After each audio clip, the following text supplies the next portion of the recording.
All right, everyone, it's Dr. Gonzalez in part 4, the very last part of our webinar series. And this is one of the most exciting ones. I've been looking forward to this because we're going to be speaking from a communal level with Dr. Bonnie Nedrow. And she is the National Association of Environmental Medicine president. So first, we're going to find out a little bit about that, but then we're really going to go into how are toxins affecting us on the communal level and how we ascend from that. There's so much good question and answer and flow that's going to be coming out, so I'm really excited. Okay, so hi, Dr. Bonnie. Welcome to this webinar. Thank you for inviting me. This is exciting to share the information that I'm passionate about. Yeah, and before we even got on air, we were talking about community and how important it is for overall health and the overarching place that it's made in 2020 have you found that community has been like in the air and flowing?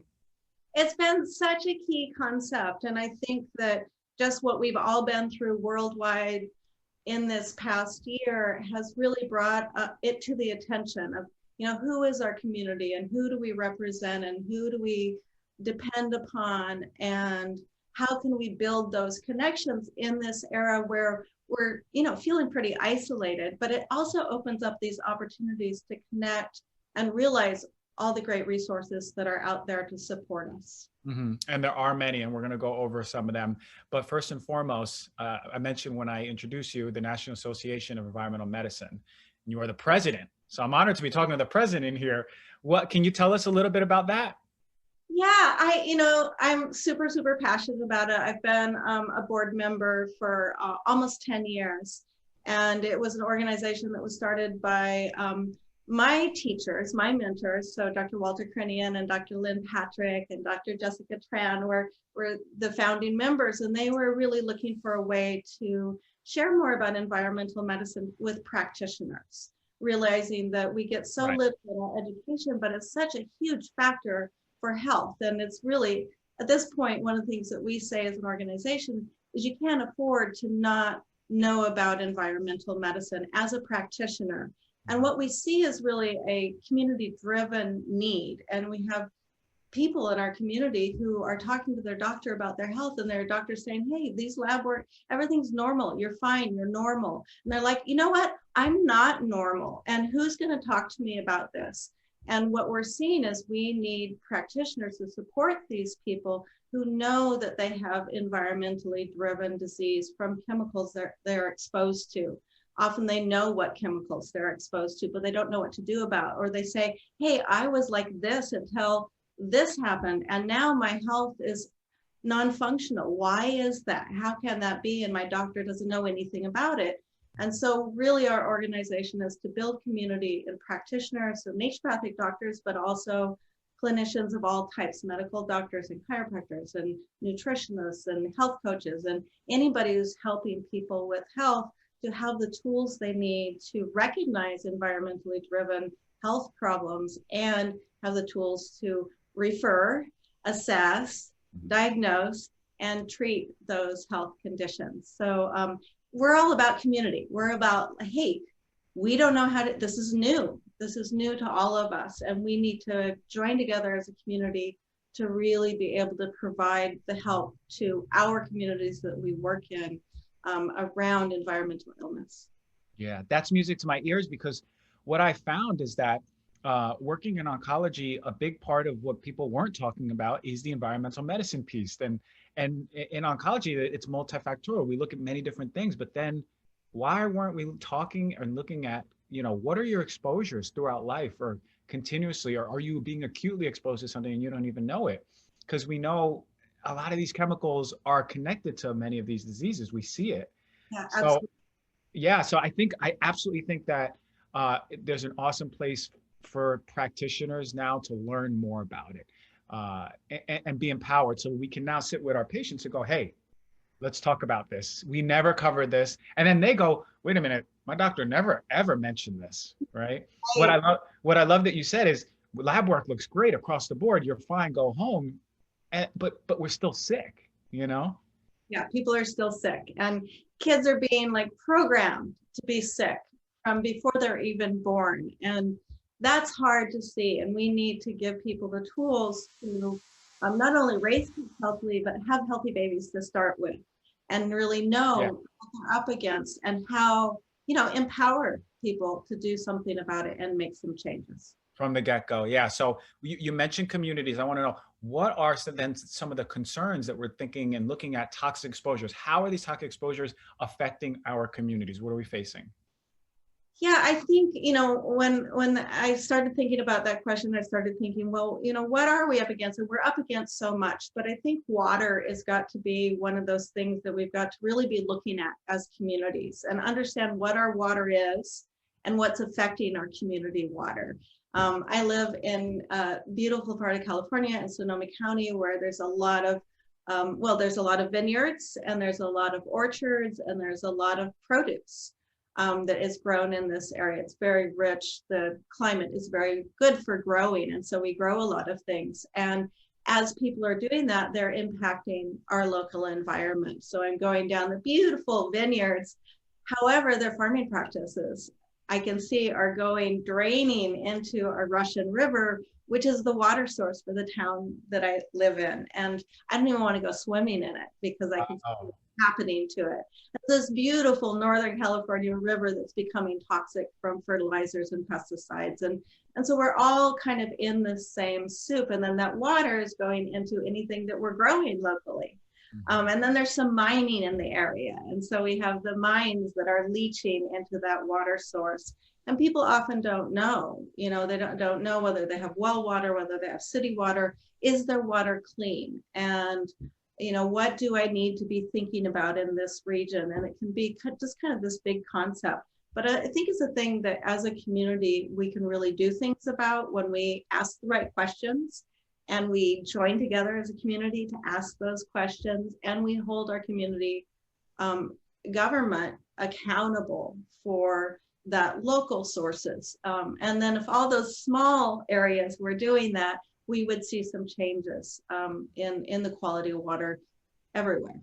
Yeah, 100%. And it's such a basic need, but we don't think about what the quality of our water is. At least I didn't when I was younger, right? I was just going to the supermarket, getting bottled water, not even thinking about the quality. But then, I did a little series on water, and I looked at all the industries that are involved in toxifying the water, and it's multiple industries. And then I looked at all the chemicals in water are affecting us, and it was unbelievable. And I was like, shocking, right? I mean, I'm looking at this like that looks like a clean glass of water. Now I have to know this is a clean glass of water, but it's kind of tricky, if it doesn't look bad or it doesn't smell bad, we make this assumption that it is something that is clean. And we can do things at the source to clean our water as we're drinking it. That's not really addressing the public need and all the members of our community who may not have the resources to do that. Yeah, I think a really nice, and I really think empowering the community to know what's in the water, right, is powerful. And then you can take the next step and going like, how do we clean it up? How do we have better restrictions on how everything's leaching into our water? But the environmental working group, they have that little page where you can. They have that little app, rather, that little database. And so that's what I mean by community resources that people are probably just not aware of. So that is one of the community resources that I put on the handout that everybody will have access to. And it's great. You can pop in your zip code and it tells you what's in the water. And it's just kind of surprising what you'll find there. And then you'll say, but why is this in my water? And so you're right. Education is the first piece. We can't really change something we don't know is a problem. Yeah. So there has to be that awareness. And then there has to be that public demand to say, I just don't want to be drinking those compounds. Why is there arsenic in my water? Yeah, 100%. And it's great because episode 2, we had Dr. Joel Pizzorno, and he was talking about arsenic being one of the most toxic chemicals in our bodies. And we have to be checking for this. Yeah. And again, we're getting it straight from the water. We're getting other food, like different foods, but the water is right there. Right. So it's bioconcentrating our foods because we're watering our plants, but then it's also just in our drinking water and people are being exposed to it. And so, but it's invisible. You know, you're not going to look at a glass and say this has arsenic in it, Yeah. and this one doesn't, or this one has glyphosate in it and this one doesn't. You know, so you have to have the resources to be able to find out what's in there, and then the community to make change. One person's voice is too small. Yeah. So then, and you mentioned farming practices. What about us supporting local farmers? Does that reduce our toxic exposure, and how can it? Totally. So, you know, it's this huge picture when you think about all the pieces of it. Like, first of all, when you're supporting your local farmer, there's some accountability there. Like if you go to the farmer's market or you're a member of a CSA, then you have connection directly with that family of farmers, you know, who's ever there that you're having contact with. And that person can see who's eating their food. There's accountability that happens there, and there's a higher level of quality. So when we look at organic, we have such this diversity. What does organic mean? And what we're getting, because there is this big drive for people to buy organic food, which is awesome, we're getting these huge farms, huge, lacking biodiversity. And when you lack biodiversity, that means you have acres and acres of one crop. Say you have 30 acres of tomatoes. When you do that, you're not inviting the pollinators that are going to be pollinating. You're setting yourself up for one type of bug to run through, and there not to be other types of bugs to keep that in check. And so you don't have the resilience. Those plants don't, they're organically grown, so we're not putting a bunch of chemicals on them, which is awesome. That's great, but they really will require more chemicals. And when we look at organic, there are pesticides that are used in organic farming. And really the concept of organic farming is to use the least force, just like the concept of naturopathic medicine. And sometimes you have to use some force because, you know, Mother Nature can be, you know, pretty intense and even cruel at times, and you have to be able to get your crop in. But the idea is to use the least force. But when we have these mega farms, we can't use the least force. There's a lot of force.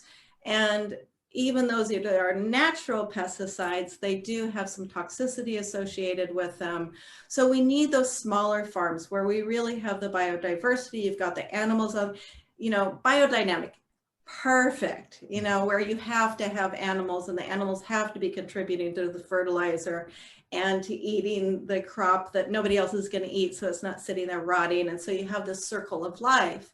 And that's the kind of farming practices that are going to be sustainable and going to preserve our soil and preserve runoff. I mean, you have, you know, 20 acres of tomatoes and you don't have the ground cover to protect when a big rain comes through. So you're using a natural fertilizer, but it still will end up, even if it's chicken poop, it's going to end up in the river. Whereas that you have a more dynamic farm, then you're going to have a buffer zone. You're going to have these grasses over here. You're going to have an orchard over here. You're going to have different things that are going to protect the land itself, so there's not the runoff of the fertilizer and there's not the need for the high level of pesticides. So local farms are super important for us to get high quality food, support our local economy, and reduce toxic exposure, even when we're picking organic. Wow. Yeah. And that's great. That's a great push for information for many of us, even who have decided I'm going to eat organic, but then, you know, we're still going to, let's say, Whole Foods, and those are the big farms that they're using. Right. Right. So with that said, do we just go to the farmer's market and start getting to know the farmers, or what's the first step to really finding out what farms are practicing with good biodiversity so we can support these folks? Right, right. Well, so I'm going to start even simpler than that. I'm going to say we should all be growing food. This is really important for the planet. It's really important for us. If you've got kids and you're trying to get them to eat vegetables, number one thing you can do is grow the vegetables. They grow the vegetables. They harvest the vegetables. They rip that carrot up and they don't even want to wash it off. They're eating it, right? And you're like, you take one from the grocery store, they're like, I don't know. I don't know what a carrot is. I'm not really into it. So I think that we all need to, whether that's you're in a city apartment and you've got a jar of sprouts in your windowsill, or you're like me, I'm out in the country and I'm growing all the vegetables I eat pretty much year round. So it can be diverse that way. That gets you in touch with the land, and I mean, when I got this big garden, I started realizing, wow, I really respect farmers because it's an incredible amount of work. But you also start to see like, oh, bugs are kind of normal. And sometimes I have, plants that have some bug bites in them. Yeah. And sometimes I get an overabundance of bugs and I'm like, I got chickens. And so I'm gathering the bugs to feed to the chickens. Mm-hmm. I don't feel so bad about it that way. And so I'm starting to understand and getting my hands in the soil. And so I think that even on a small scale, individuals doing individual farming, then you have a way to have a conversation. You know a little bit more about it. Then CSAs are great because CSAs really help farmers year round, and you kind of buy into it, right? They know you're going to be supporting whatever they grow. So sometimes we go to the supermarket and it's like, hey, I want asparagus. Well, I happen to know it's not asparagus season. There's no asparagus until March. Right. This part of the country. So we're getting it from someplace, but we're not really getting local. And a lot of places, turnips, there's a lot of turnips. And so supporting what can be grown locally in your community, it's also the best food for you. It's got the right phytonutrients to protect your health. And it's got the right phytonutrients to protect from chemicals that are in your specific environment, because this is what plants do. They protect themselves. We eat them, they protect us. So we want to do local for that reason as well. So CSAs, I think, are a little above farmers markets in terms of really helping our farmers. So you can just Google CSA in Seattle, in Portland, in LA, and you'll find them. They're everywhere. And then you just get to play with the box of food that they give you every week, or however often you get your CSA. And then farmers markets would be definitely the next one. And you can totally have a conversation. You can even invite yourself to their farm and see what their farming practices are like, which is very cool. You can take your kids, you can, have them milk the goats. I mean, there's lots of interactivity that the farmers want to have with their community, just like we want to have with our local farmers. I love that. And it's very empowering. So we can literally just type in CSA in our area and find one. I used to, back when I was in school, I used to get the boxes coming in, and it was funny because it would be like a surprise. I wouldn't know what's in there. And all of a sudden, oh, there's eggplant, there's some tomatoes, there's some squash. Kohlrabi. What am I going to do with the kohlrabi? Exactly. But exactly, you have to figure out what you're going to do now. But what I love is that it seems to me that these local farms have a taste profile that's very different than when I get it at Whole Foods or a local restaurant. Or it just tastes different, and it's really great to support farms in that capacity, especially if it's in your community. So it's really awesome that you said that. Are there any local communities that are working like this, that are really focusing and making that approach to reducing toxic exposure, as we were talking about? Yeah, there's been a real wave of communities saying, hey, we don't want pesticides in our parks. We don't want pesticides in our schools. So this is a great, it just has kind of built on itself. It's kind of a cool thing that there was one or two a few years ago. And now I just checked out the organization. They've got almost 200 organizations in different cities. So non-toxic communities. And so it's nontoxiccommunities.com. It'll be on that resource page. They really have the model of how to do that. So the first one I heard about was in Irvine, so right in the middle of LA, right? Then they said, hey, we're not going to spray pesticides in our schools and our local parks. And it's really was driven by moms saying, hey, I don't want my kids exposed. And, some dads get in there, but moms are getting kind of the mama bear comes out.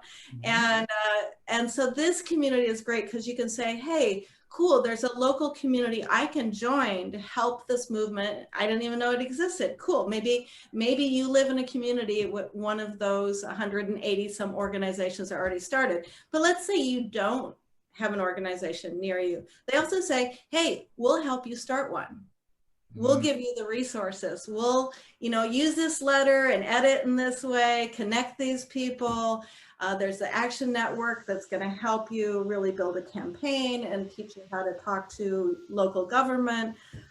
There's resources for, okay, we need pest management, right? You know, we don't want a bunch of bugs that are going to destroy the park. If we've got some nice trees, or we've got the lawn, or whatever it is we're trying to make nice in a park. So there's alternatives for, hey, if you're not going to use Roundup, what can you use when you have some problems with bug control? How can you plant a park so it's more resilient? So it's not so dependent on pesticides to stay healthy. And so they've got like totally connected to all the resources if a person wants to start a movement. And, you know, it sounds like a lot of work to do something like that. And it, you know, you have to have some passion for it. But I think a lot of people sit around saying, you know, hey, I have a right to a clean community. And you know what? I wish that was our right. And that should be people's right. It should be a child's right to not roll in pesticides when they're at the park. Absolutely. But it's not. And we can't sit here and wait for big government to make that decision, because government, we have to understand this. It's hard. Sometimes I get really angry about it, but government represents industry, it represents business, and it represents community. And it balances those things. And we can argue and say maybe economics take too big of a hand over health. We could argue that, but it doesn't really matter, because that's where we're at right now. And that's how those systems are balanced with each other. And let me tell you, industry and businesses are going to stand up for themselves. Yeah. So we, the people, need to stand up for ourselves. And this takes each individual. We can't look behind our shoulder and say, hey, you know, he's cleaning it up back there. It's like, oh, I'm doing my part to clean it up. And so finding that passion of what's important to you in that community effort. I mean, I, as a naturopathic doctor, it's very important to me that I talk to every single patient I have contact with about growing their own food and inspire them. I'm like, okay, this is a movement. This is my own personal movement. It's important to me that I've taken the helm of this nonprofit organization and pour my heart and soul into helping clinicians be educated about environmental medicine. And so we all have to take up the mantle. It isn't something that we can say somebody else is going to cover for us. The government's going to protect us. Our local, you know, Sally, who does everything in our community for us, is going to do that also. You know, we all need to pick that up and move the process forward. Yeah, I mean, it's a community effort, particularly because, you know, the whole community is going to come to the park at some point. And I think it's a matter of informed consent. Like, how can we, wouldn't it be something if you walk into a park entrance and it says, in this park, there's known chemicals that cause reproductive issues, cancer, right? Right. So in this Russian River, there's toxins in here that may cause this, this, and that. But that's what we need to understand, is that that's the potential, and our pets rolling around, right? Exactly.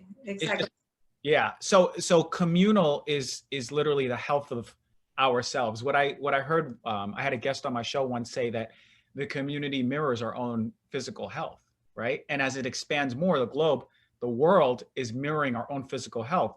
We're not detached from it, right? And you know, we want to just be in our own box and take our own supplements and call it a day without understanding that there's a bigger picture, which is what we're talking about.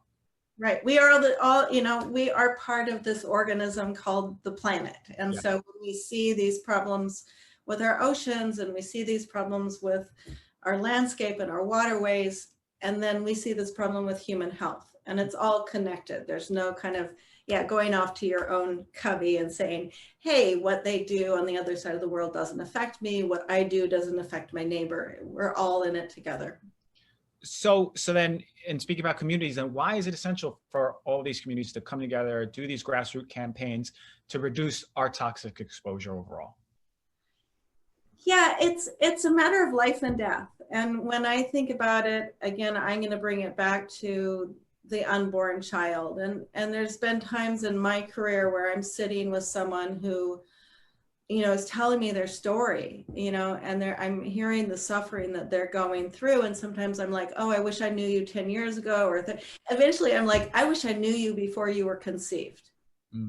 because then I can make a difference, right? And so we need to support the planet for that next generation, those next kids who are now several generations into toxic exposures. And we don't have time to wait. So we all need to work together. And I think those small grassroots have a lot more effectiveness because you're getting people who are passionate about caring for the people, again, the people in that community. We want to protect the people in this community. And that's going to bring the balance. And we're not going to get it on these large scales and that's sustainable. We need to be working on that smaller scale of, you know, who do we see around us and hold ourselves accountable, hold our communities accountable, and make a change. That's powerful stuff. And it's true. It absolutely is true, because what we know is that a child, you know, in utero can be born and they may have let's say they may present with a cognitive issue, for example. We know that there's a connection with the toxins in utero. And one of the best quotes I heard is, if a woman wants to detox heavy metals, just get pregnant and have a baby. Even right? better, fat soluble. It's in the breast milk. And yeah. Okay. So then after, and then you breastfeed a baby. So it's incredible. And when I learned about that, the sanctity of having a baby, and you know, that the whole sacred part of it was sort of adulterated by all these chemicals. And I'm like, whoa, how do we make a change? And that's where my passion of environmental medicine really started coming in too. So I'm really glad that there's communities out there that are really pushing forward and making a change. I just have to say, this is just an opening to say, and the dads. So what we have learned in the last 15, 20 years about the paternal origins of health and disease and the paternal epigenetic programming of the next generation. So we know it's really important for the moms, really important for the dads, and therefore we need to live in an environment that is less toxic so these young people can have healthy children. Yeah. Okay. So resources, you mentioned a few. What are some of the resources that we can, that'll be good for us, our communities, to raise awareness, so how we can change these policies in our communities? Because for someone hearing this, they might go, I don't even know where to start. Like, what do I do? Talk to my friend and maybe let's see what we can figure out, but maybe we can get some resources. Yeah, so I think probably the first resource that I really found and that I share with all my patients is the environmental working group, who we talked about. And they've got, you know, cosmetic database, which is great for teaching people what they're putting on their bodies. I love my kid when she was in the 3rd grade, the little girls saying, oh, that's my favorite product is so toxic, you know, so we can learn a lot from that. We can teach our kids a lot about that. It's the water, the food. So they've got a lot of incredible resources. I really also like the Collaborative for Health and the Environment, and that's a group, a collaboration, a nonprofit of scientists and practitioners and policy makers and the public. And they've got some resources for, you know, some pretty like technical webinars, so practitioners can watch that, although anybody can watch those as well if they've got an interest in it.